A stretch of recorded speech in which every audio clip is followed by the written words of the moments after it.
Hello, I'm Dr. David Bucklew. I'm a life coach, Christian counselor, minister, a lot of other things. But I'm here today to talk to you from the standpoint of a life coach, helping those who are in bondage to behaviors or a lack of success in their life due to their incapacity to handle various problems in life. A life coach basically comes alongside you to assist you with success where you've been unable to attain it. Counselor, same kind of things that the life coach is more interplaying with that individual to assist and help them.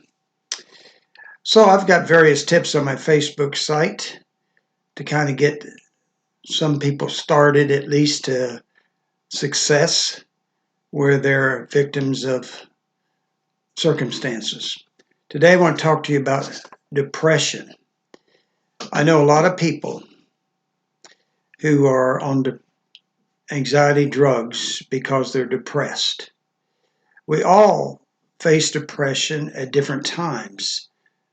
For some it goes on for several weeks, and they're the ones that are usually medicated.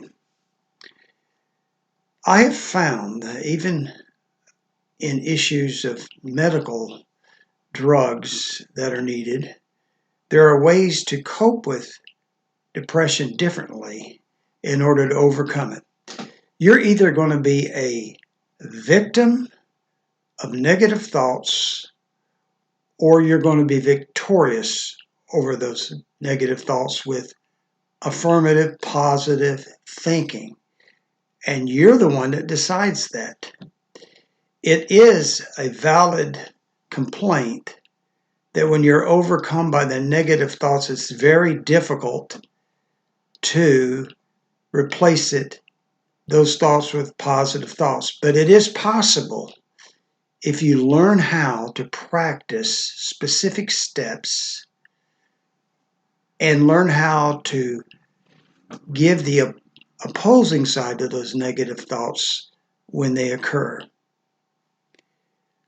Y'all know what an optimist is. The optimist looks at the positive things. The pessimist looks at the negative things and circumstances in their life. So the first thing you need to do when you have depressive thoughts is flip your thought. Say that with me. Flip your thought. You flip your thought, you turn it to a positive and start to contemplate, meditate on the positive rather than the negative that is going on in your life. For instance, the biggest depression state is when someone close to you dies. That's tough because you love them.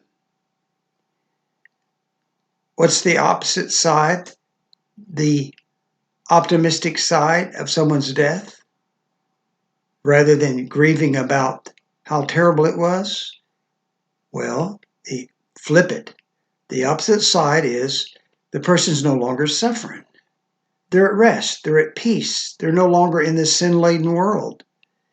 And if they had a relationship with God through Christ, they're actually in heaven. Flip the thought. Don't sit there and think about how horrible it was and how I miss them and how upset it makes me because they're no longer here. Look at the positive. They're relieved from the trials and tribulations of this world. They finished the race. They finished their task here. That's flipping it. Or maybe you're depressed because you're all alone. It's only me. Nobody else cares. Negative thoughts. Flip it. God cares. God loves you. Flip that thought. There's people all around you, even right now. People you could say hi to. People you could talk to. You don't have to be alone unless you just get in a closet somewhere, stay in your house somewhere, and refuse to come out because you're thinking about yourself and self-pity. Say you're sick. I'm so depressed. I'm sick. Maybe you've got cancer. Flip the thought.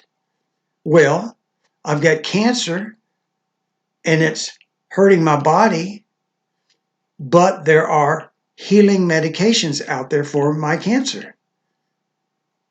I can look at this and say, you know what? I'm not going to let this thing destroy my life. I'm going to get with appropriate doctors and people that have been through cancer, and I'm going to feed on the healing power of my positive thoughts and the drugs and the medicines that are out there, the doctors who are familiar with it and know how to treat it, and I can win. You see, that's flipping the thought. Or say you've lost your job. Oh, I've lost my job. What am I going to do about a job now? What am I going to do about my finances? Flip it. It's a new start. I got a new start. I can go out and apply and look at different things that I might want to do rather than being in the same old job from today. Say you're broke. I don't have any money. Well, there's other ways to get money. You can ask somebody that you know and love. There's ministries that can help you. Flip the thought. But don't sit around with a negative thought. Flip the thought to the positive thought. So I've given you some positive thoughts to overcome some of the terrible negatives in our life. Okay, so that's the first thing you do for depression is flip the thought. You have to practice this. You have to practice this in your mind. You can do the what ifs. What if this, say you're having a good day, and you can do a what if. What if this happened? What would I do? Flip the thought. Oh, that's what I could do. Say your house burned down tonight and you're alive. And you look at the incinerated house. Well, flipping the thought is I'm alive. Wow. My house is gone. Hey, I can get a new house. I can get a new start. Flip the thought. All right. So flipping the thought. That's number one to overcome depression. Let me give you another one. Number two, you're not alone in your grief. You're not the only one who has problems. I know it feels like I'm the only one. Oh, this is terrible. What's happening? It's happened to everybody at some point in time. Something terrible always happens to everybody at some point in time. You're not alone. And if others overcame it, you can overcome it. So you're not alone. Number three, don't feel sorry for yourself. You can sit there and think I'm the only one that's had these problems, and oh, what am I going to do? And you can feel so sad, and you can hold yourself captive by feeling sorry for yourself, looking at it's only you. So don't feel sorry for yourself. Number three, reach out to those around you that you know. Go talk to them. Process the negative thought, what you're feeling. You'll find that they're able to invade you with positive thoughts because maybe they've been through a similar circumstance, or perhaps the Lord gives them a thought that can help change your thought to a positive thought. Number five, give yourself to others. And so what I'm saying here is go help somebody else. Oh, but I've got all these things that have happened to me. Go help somebody else. Go serve them. Go love on them. Get your mind off of you and put it on them to help and love, to serve. It doesn't have to be a crisis situation in another person's life to help them. They just might need some help in some kind of way. Just be there for them. And that takes your thoughts and puts it on others. And as you sow to that, it comes back to you, making you feel better. Number six, don't sulk about your condition. Don't sit there in that self-pity. I mentioned this already. Look at things you have accomplished in your life. Even though there's a negative maybe going on. Look at the things you have actually accomplished in your life so you don't have to sulk about your situation. Number 7, go out and exercise. I'm an exercise freak. I love to get out there. I think it's very important to the more blood circulation in your body, the clearer your thoughts become, the better you'll feel. It also brings a sense of accomplishment when you exercise. Let me give you number 8. There's always hope. There's always hope. You just have to flip the thought and find the hope that's there. Because it is there. Even if you're on your deathbed, it is there. Because if you know the Lord, you're going to heaven. There's always hope. There's always something that can improve your situation. And if there's not an immediate answer, just relax. An answer's coming. And number 9, know that God is there. He created you. He knows your battle. Christ came because he knew that our battle over negative thoughts, over sin, and some of the crazy things we do at times. By the way, you need to forgive yourself if you've done some of those crazy things, and forgive others if they've done it against you. That's not good, and will bring depression. All right, so I'm going to recap them, all right? If you're depressed, and it's long-term especially, maybe you need some medication, but maybe you can also learn how to deal with it effectively through some coaching and through adapting some of these methodologies, some of these ways to overcome that depression.